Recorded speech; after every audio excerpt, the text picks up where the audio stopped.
Hey guys, welcome back to another WNBA player props video.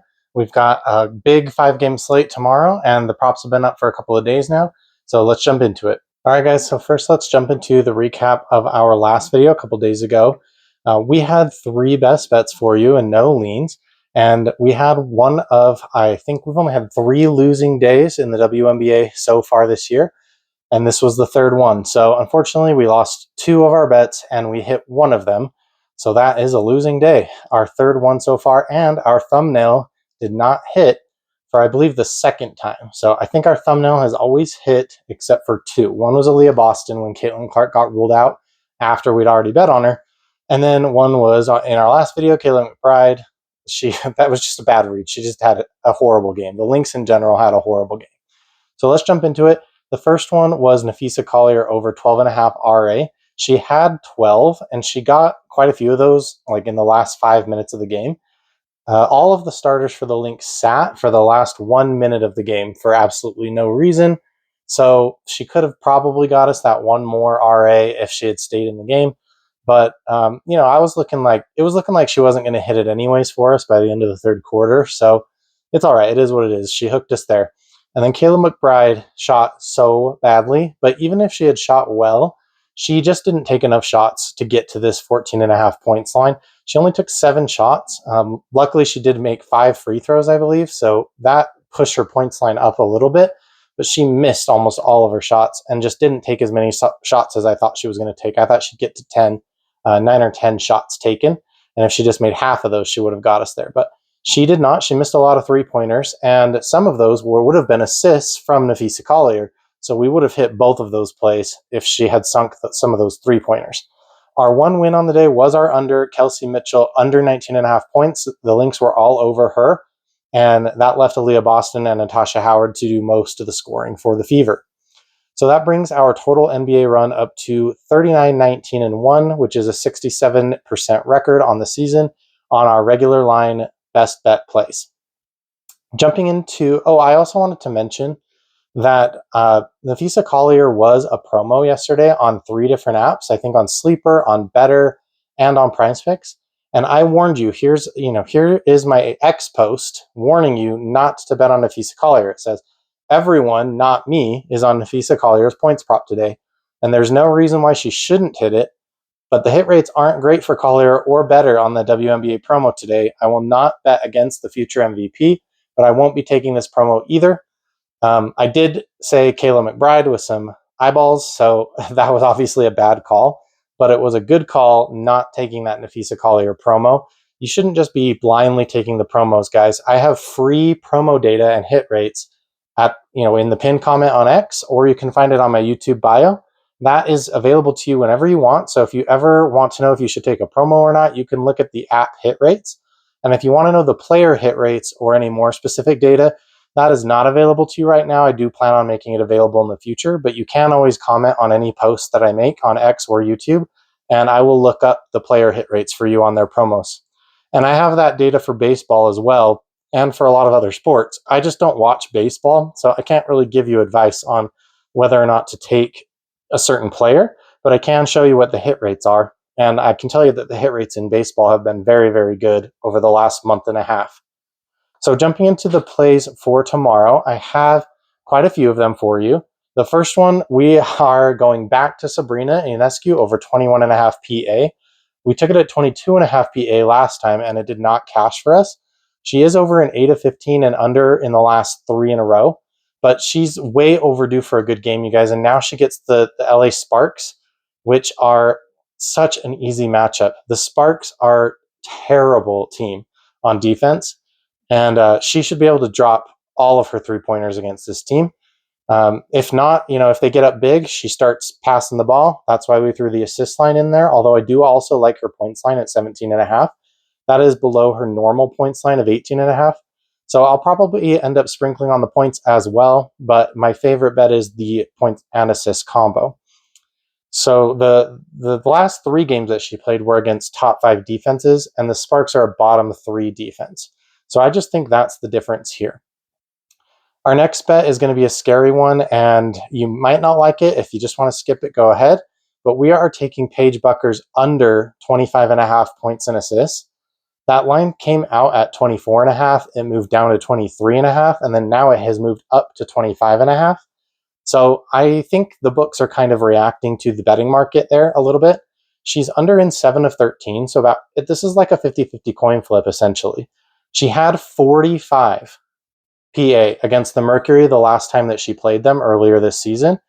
And that is the only time she's ever gone over this line with a top 5 defense this year. Now she's playing the Mercury again. So are they going to let her drop 45 PA against them again? I don't think so. I think they're dialed in on her. They're going to make sure that does not happen to them again. And the Mercury are a top 5 defense, which Paige has only cleared once this year. So I'm betting under on this one, but I understand if you don't want to. Obviously she's the top scoring rookie in the NBA this year. And she's been great. So I wouldn't blame you if you wanted to skip that one. Our next play is Jackie Young over 7.5 RA. This is only available on Underdog as far as I could find. It's 8.5 everywhere else. She's just been really consistent. She's over in 9 of 9 of the last games. And whether age has been on the court or off the court, she's just been really good at hitting this line. So the Fever just gave up 12 to Napheesa Collier in an extremely low scoring game. And Courtney Williams in that same game had 8. So I think Jackie Young can get there with 7.5. I'm gonna take a shot on it. She's hit 9 of 9 of the last few games. And also the Fever have been giving up a lot of RA to opposing teams. Skylar Diggins over 17.5 points. I don't understand this line. This is kind of one of those times where you have to think, Vegas always knows more than we do about what's going on, because Skylar Diggins' normal line is 18.5 points, and she's been clearing that line consistently. Now it's at 17.5, and she's facing a team where she should be able to get this no problem. She's over in 11 of 15, and she had 20 earlier in the year against them. She's over against top 5 defenses, against the Lynx twice, against the Mercury twice, against the Valkyries twice, against the Dream, and against the Liberty. So every single top 5 defense she's been able to clear this line against. And if we look at her schedule here, she missed it against the Sparks, which that game was a blowout. And then she missed it against the Wings and the Aces. She just didn't shoot well in those games. And then the other Aces game was kind of a blowout. So I'm betting this. I don't know how this line is at 17.5. When the Storm are playing from behind, which they might be in this game, then she is going to be the person scoring the ball. I think I told you that in an earlier video. She's not going to pass it. She's not going to facilitate. She will be taking the shots. It's kind of like Kelsey Plum on the Sparks. She will be taking the shots if they're behind and trying to catch up. The only thing I can think of here is that the game total is set really low by Vegas. So that's the only reason why I could see this point line being a little bit lower than it should be. But this is my best bet on this slate, is Skylar Diggins over 17.5 points. And then our 2 leans for you, I have Kiki Iriefin. I have 3 leans for you.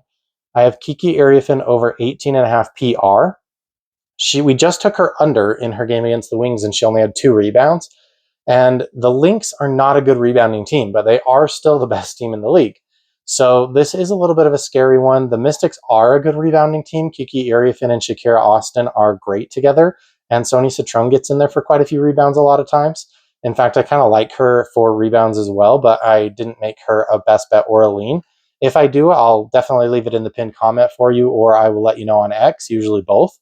She just is looking for a bounce back game against a bad rebounding team here. I just don't know if she gets there with her points. Her rebounds line was just set too high for me to be comfortable taking it. So I wanted to combine the two. If she can just get us 11 points and then get us her, 8 rebounds, that's kind of standard for her, she can get there. But if she ends up getting like 13 points and only like 7 or 6 rebounds, she can also get us there. So I just liked taking that combo line a little bit better, because they weren't taxing us. Usually with those combo lines, they tax us by bumping it up, and they didn't. So she can miss one of her props and hit the other one and still go over this line for us.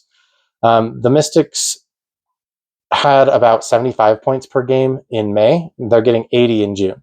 So they are an improving team, but like I said, they are going up against the best team in the league. So it's a bit of a scary one. That's why it's a lean. Otherwise, I was going to include it in the best bets, but I decided to downgrade it to a lean for those reasons. Our next lean is going to be Napheesa Collier herself over 33.5 PRA in that same game. This is too low of a line for Napheesa Collier. I think the books are putting this at a low game total, and they're thinking Napheesa Collier might not have to play the whole entire game. But Collier is just coming off of a bad game, so I expect her to make herself known in this game, and that just translates to a high PRA. So she's over in 10 of 14, including a blowout against the Sun, which she continued to play in just recently and barely cleared this line. So if they're beating this Mystics team, even if it's like a blowout, I still expect Napheesa Collier to be on the court for a lot of it, and she should be able to rack up that PRA for us. Our last lean is Satou Sabally over 1.5 3-pointers made. She's over in 8 of 15 games, and she had 4 against the Wings earlier this year. We know one thing about the Wings, and that is that they pack the paint. So they don't defend the wing as well. And so she should be able to get up some shots. I mean, the last time we took this, she shot 7 3-pointers, but she only just made 1 of them. If she shoots 7 3-pointers again, I think our odds of getting just 2 are pretty good.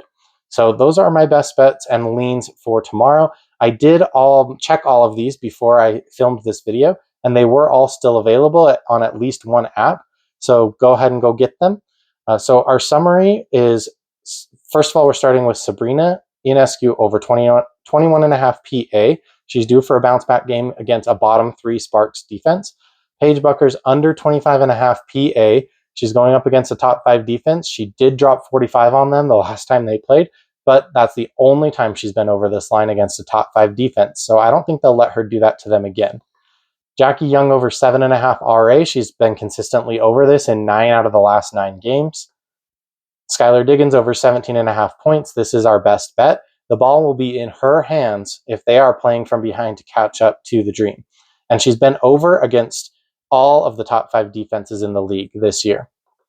Kiki Iriefin is our first lean, over 18.5 PR. I think that against a Lynx team that is not known for rebounding, Kiki can get some of those rebounds back that she was missing in that Wings game. And then hopefully she can just put up her average points. That's all we're asking for here. And our last lean, we have 2 more. Napheesa Collier over 33.5 PRA. She just had a bad game, so she's coming off of that bad game, wanting to make a statement here against the Mystics. And she was able to clear this line even in a blowout against the Sun. And then lastly, Satou Sabally over 1.5 3-pointers made. If she doesn't make 2 3-pointers in this game, I have no idea what to do with Satou, because the Wings do not defend the wing, and Satou should shoot at least 6, 7 3-pointers here. So she better sink at least 2 of them for us. All right, guys, that's it. If you can like and subscribe, leave a comment, help me push this video out to more people, I'd really appreciate it. My picks will always be free, so I appreciate the free little things that you can do for me along the way. Thanks.